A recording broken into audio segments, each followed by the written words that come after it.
Originally, you were told you were not welcome to give your testimony. When I put in my submission a week or so back, I asked to appear before the committee. I called and let the Deputy Chairman know that I was very keen to speak to the committee, and I was assured that that was most likely.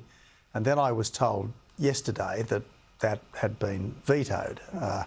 Now, I don't know exactly how or why. I presume that's confidential.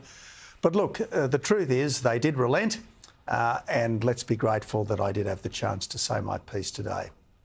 It got quite testy, and I do notice that anyone who wants to debate, however rationally, the argument for and against the voice, it's a different treatment of those in the no camp than it is in the yes camp.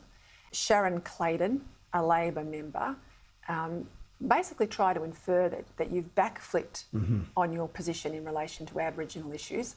What I find interesting, a lot of the proponents for the voice often cite you and John Howard as being in favour of what they're putting on the table. Clarify that for us.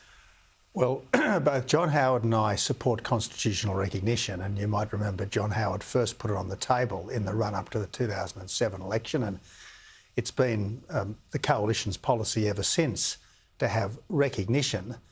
But this voice is so much more than recognition. It's about power, as you said in your editorial earlier. And I certainly don't support the voice. And as far as I'm aware, John Howard certainly doesn't support the voice. And he's said some things on the record, and I assume he'll say more as time goes by. There is tremendous goodwill to Aboriginal people. There is a tremendous desire to do the right thing by Aboriginal people, but this voice isn't it.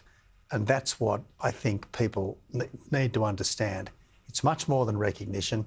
It's effectively a blank cheque on the Constitution. What the government is asking us to do is to vote yes now, and then they'll tell us what yes means afterwards. And I just think that's wrong. It's interesting because you get the sense that the government is trying to use a sleight of hand here. Don't ask too many questions, don't get into the detail. It's all okay because we supported and people like Tony Abbott and John Howard did. But the more people understand that they're not getting the detail this side of the vote, that there's things being kept back from them, and that the voice is just the start of a really aggressive agenda, that changes their mind, doesn't it? Exactly right. The government has made it crystal clear that there will be no detail prior to the referendum. And if you go back and look at the Uluru Statement from the Heart, which the Prime Minister says the government is committed to in full, it's not just the voice, it's so-called truth-telling, which is rewriting our history as a very much a black armband story, and it's treaties. Now, there are some 500 so-called First Nations, and presumably each one of them is going to have a treaty with the Commonwealth or is going to aspire to a treaty with the Commonwealth. And inevitably, those treaties will involve some form of reparations, some form of financial settlement with the Indigenous peoples. Now, does that mean that you'll have to pay extra land tax? Does that mean that there'll be some kind of user charge? No one knows. And this is exactly why this change, as it is currently proposed, is such a leap into the dark. And on something as important as the Constitution, and in a country that has been so successful up till now as Australia, let's not plunge into the unknown and put so much at risk. You were involved heavily, obviously, in the Republic referendum debate all those years ago. Help people understand how this process, loosely described process from the government, is very unorthodox. It's not the way we've done constitutional reform in the past, which you know, sets all the bells running for me, that this is by stealth, you know, a move to co-governance. Help us understand why it's so different than what we've done in the past. Noel Pearson is right to this extent. We have been talking about constitutional recognition for about 15 years.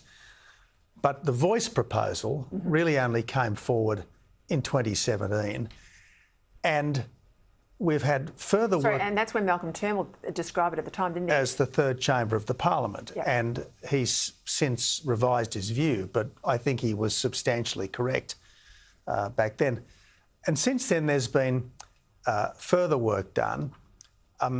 The Prime Minister often quotes the Calmer-Langton report. Now, the Calmer-Langton report specifically says that this voice shouldn't be justiciable. Now, if the Calmer-Langton report is the blueprint, why not insert in the actual constitutional amendment a provision that the Voice's activities won't be justiciable? We've had a whole lot of people like Megan Davis and others saying that they want it to be in the courts. They want it to be high profile, powerful, a seat at the table, sovereignty by stealth. You're exactly right. And this is where essentially the Prime Minister has one message to the general public, it's no big deal, and a different message to the Indigenous activists, yes, it's everything that you want. And that's why no detail will be provided, because if the detail is provided, the public will say, sure, we've got a ton of goodwill towards Aboriginal people, but we do not want an Aboriginal veto on everything that the government of the day decides. The Prime Minister likes to say, look, don't be scared about it, it will just deal with questions relating to Aboriginal people. But everything relates to Aboriginal people. And so then whatever the Voice might decide on Aboriginal people, no brave government's going to say no to the Voice. They'll cop whatever the Voice puts on the table. And then in effect, you've got 4% of the population via the Voice making changes to overall government policy that the rest of Australia will have to live under without any additional say for the rest of us. Now, am I wrong there? Am I missing something? Well, if you read some of the former judges that submitted to the inquiry, like Justice Ian Callanan, like Justice Terence Cole, and if you read the very important submission from the two professors, I mentioned earlier. Yes, Professor Aroney in particular, that's exactly what is going to happen here. Before any major decision is finalised by government, the Voice will have to be informed. It will have to be given reasonable time. It will have to be given reasonable information. It will have to be given reasonable resources. And then it will have to be given a reasonable hearing. And if the government, for whatever reason, decides that it doesn't actually support what the Voice is arguing for, quite likely there'll have to be a period for the Voice to appeal against the government's decision. Though? Can you imagine the case that you were there as PM, you perhaps wanted to put grog bans in, the Voice didn't agree with grog bans, wanted to call them racist, even though, let's say, people in Alice Springs wanted grog bans. A brave government going against the Voice will be crucified by the media. Of course. I mean, just imagine that the Howard government had needed to consult a Voice before it instituted the emergency intervention in the Northern Territory back in 2007. It would never have happened. It would never have happened. Now, government is already too complicated.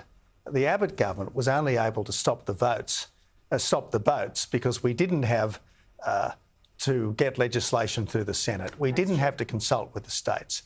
It could be done entirely through the actions of the executive. Now, imagine if, on top of everything else, you'd had to consult the Voice to do something like that. It would have been impossible. Now, I want Australia to flourish. I think that we are, notwithstanding some problems and difficulties, the world's best country right now. I want us to stay that way.